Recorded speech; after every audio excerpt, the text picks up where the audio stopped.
अस्सलाम वालेकुम दोस्तों, आप देख रहे हैं रियल स्पीक टीवी। दोस्तों, क्या आपको पता है इमरान खान को एक दफ़ा चोरों ने गन पॉइंट पे लूट लिया था। और क्या आप जानते हैं बांग्लादेश और पाकिस्तान की जंग के दौरान इमरान खान के साथ क्या हुआ था। और क्या आपको पता है जनरल ज़ियाउल हक खान साहब के फ़ैन थे। आज की इस वीडियो में मैं आपको इमरान खान के बारे में ऐसे ही कुछ फैक्ट्स बताने जा रहा हूँ जो बहुत ही कम लोग जानते हैं। तो शुरू करते हैं हम अपना काउंटडाउन। Number 7, robbery. दोस्तों, जैसा कि आप सब जानते हैं पाकिस्तान में कई ऐसे चोर हैं जो गन पॉइंट पर अक्सर लोगों को लूट लेते हैं। लेकिन आपको जानकर हैरानगी होगी कि 2004 में ऐसे ही कुछ डाकुओं ने इमरान खान को भी लूट लिया था। 2004 में खान साहब एक दफ़ा गाड़ी में अपने दोनों बेटों और एक मेट के साथ जा रहे थे कि इसी दौरान एक कार ने इन्हें ओवरटेक किया। जैसे ही वो कार आगे आई तो इसने खान साहब की गाड़ी के आगे आकर ब्रेक लगा दी। इसमें से चंद गुंडे निकले और इन्होंने इमरान खान और इनके बेटों से मोबाइल, पर्स और क्रेडिट कार्ड और सारी कीमती चीज़ें चोरी कर ली। लेकिन इन क्रिमिनल ने इमरान खान को जानी नुकसान नहीं पहुंचाया और सारा सामान लेकर फरार हो गए। ये यकीन करना मुश्किल है, लेकिन ये पाकिस्तान की तारीख के पहले ऐसे पॉलिटिशियन हैं जिनके साथ ये वाक़या भी पेश आया था। ये रियली बहुत ही नाकाबिले यकीन बात है। नंबर 6, बेनज़ीर भुट्टो। दोस्तों, आप मोहतरमा बेनज़ीर भुट्टो को तो जानते ही होंगे। ये पाकिस्तान की फॉर्मर प्राइम मिनिस्टर थी। ये दुनिया की पहली ऐसी खातून हैं जिनको इस्लामी मुल्क का प्राइम मिनिस्टर बनाया गया था। हालांकि मुस्लिम नेशन के रूलर सिर्फ मर्द होते हैं, ये बात तो आप सब जानते ही होंगे। लेकिन क्या आपको पता है जब बेनज़ीर भुट्टो ऑक्सफोर्ड यूनिवर्सिटी में स्टडी कर रही थी तो सेम टाइम पर इमरान खान भी ऑक्सफोर्ड यूनिवर्सिटी में इकोनॉमिक्स की डिग्री हासिल कर रहे थे। ये सन 1972 का दौर था और ये सब एक इत्तेफाक था। बेनज़ीर भुट्टो और खान साहब दोनों को ही इस वक्त अंदाज़ा भी नहीं था कि ये कभी पाकिस्तान के प्राइम मिनिस्टर भी बन जाएंगे। इवन कि इमरान खान को तो दूर दूर तक इस वक्त सियासत से कोई वास्ता ही नहीं था।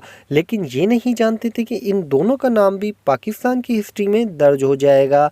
ये कोइंसिडेंस रियली बहुत रेयर था। Number 5, sisters. दोस्तों, ये बात तो आप सबको पता ही होगी कि इमरान खान के 2 बेटे हैं और इनकी 3 दफ़ा शादी हुई है। लेकिन आप में से काफ़ी सारे लोग ये बात नहीं जानते होंगे कि खान साहब की 4 सिस्टर्स भी हैं। इमरान खान अपनी 4 बहनों के इकलौते भाई हैं। इमरान खान की सबसे बड़ी सिस्टर का नाम रुबीना खानम है और इसके अलावा इनकी 3 सिस्टर्स और भी हैं जिनका नाम अलीना, उज़्मा और रानी है।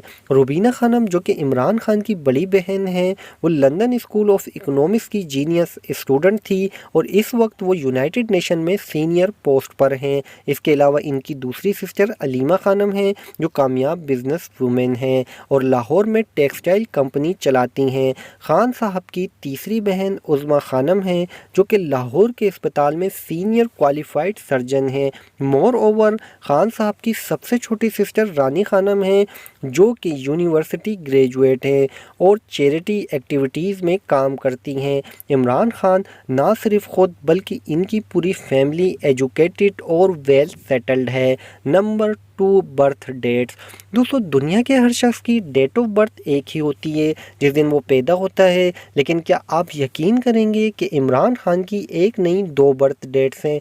सुनने में तो ये बात इम्पॉसिबल लगती है, भला ऐसे कैसे हो सकता है, लेकिन ये बात बिल्कुल सच है।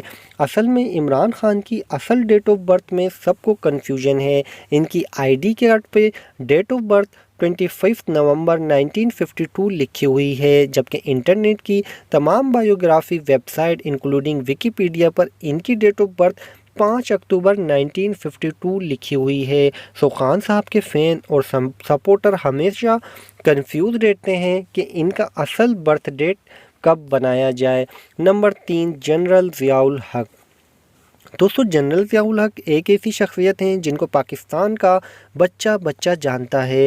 ये पाकिस्तान के दूसरे आर्मी चीफ थे और इवन के پاکستان کے صدر بھی رہ چکے ہیں۔ لیکن کیا آپ کو پتہ ہے کہ جنرل ضیاء الحق عمران خان کے بہت بڑے فین تھے؟ آپ کو سن کر حیرانگی ہوگی کہ 1987 میں ورلڈ کپ ہارنے کی وجہ سے کرکٹ سے ریٹائرمنٹ لے لی تھی۔ عمران خان نے جب ریٹائرمنٹ لی تو جنرل ضیاء الحق کو یہ بات پتہ چلی تو انہوں نے عمران خان کو بلوایا اور انہیں کہا کہ وہ کرکٹ میں واپس آ جائیں اور پاکستان کی کرکٹ ٹیم کو لیڈ کریں۔ خان صاحب جنرل ضیاء الحق کی بہت زیادہ عزت کرتے تھے، اس لیے انہوں نے فوراً ضیاء الحق صاحب کی بات مان لی۔ ایون کہ اس کے بعد خان صاحب کا جذبہ اور زیادہ بڑھ گیا تھا اور انہوں نے 1992 میں ورلڈ کپ جیت کر پاکستان کرکٹ کی ہسٹری بنا دی تھی۔ اگر ضیاء الحق صاحب انہیں واپس نہ بلاتے تو شاید پاکستان کبھی بھی ورلڈ کپ جیت نہیں پاتا۔ نمبر 2، بنگلہ دیش۔ دوستو آپ سب یہ بات جانتے ہوں گے کہ بنگلہ دیش پہلے پاکستان کا حصہ تھا، اسے ایسٹ پاکستان کہا جاتا تھا۔ پھر 25 مارچ سن 1971 کو ایسٹ پاکستان میں جنگ شروع ہو گئی۔ لیکن کیا آپ کو پتہ ہے اس وقت عمران خان ایسٹ پاکستان یعنی کہ بنگلہ دیش میں موجود تھے، لیکن بائی لک جنگ سے پہلے ڈھاکہ سے جو آخری فلائٹ پاکستان آئی تھی، خان صاحب اس میں پاکستان واپس آ گئے تھے۔ یہ فلائٹ جیسے ہی پاکستان میں لینڈ ہوئی تھی، اس کے اگلے ہی دن پاکستان آرمی ایسٹ میں داخل ہوئی تھی اور جنگ کا آغاز ہو گیا تھا۔ یہ بہت ہی شاکنگ ہے۔ نمبر 1، بک رائٹر۔ دوستو ہم سب یہ سب نہیں جانتے کہ عمران خان کرکٹ کی دنیا کے بہت بڑے اسٹار ہیں اور دنیا میں ان کی پہچان کرکٹ کی وجہ سے ہی ہوئی تھی۔ اس کے بعد انہوں نے پولیٹکس میں قدم رکھا تھا، لیکن کیا آپ کو پتہ ہے خان صاحب صرف کرکٹرز اور پولیٹیشین ہی نہیں بلکہ ایک بک رائٹر بھی ہیں۔ انہوں نے ایک نہیں بلکہ 5 بک لکھی ہیں۔ خان صاحب نے اپنی پہلی بک 1998 میں لکھی تھی جس کا نام آل راؤنڈر ویو تھا۔ اس کے بعد ان کی second book Imran Khan cricket skill تھی جو انہوں نے 1989 میں لکھی تھی۔ پھر سن 1990 میں انڈس جرنی لکھی تھی جو پاکستان پر بیس تھی۔ 1993 میں ان کی ایک اور بک ریلیز ہوئی تھی جس کا نام واریر ریس عمران خان تھا۔ عمران خان نے 2011 میں بھی ایک بک لکھی تھی جس کا نام پاکستان پرسنل ہسٹری تھا۔ یہ سچ میں بہت کمال ہے۔ دوستو نیکسٹ ویڈیو تک کے لیے اجازت چاہوں گا آپ سب سے۔ اللہ حافظ۔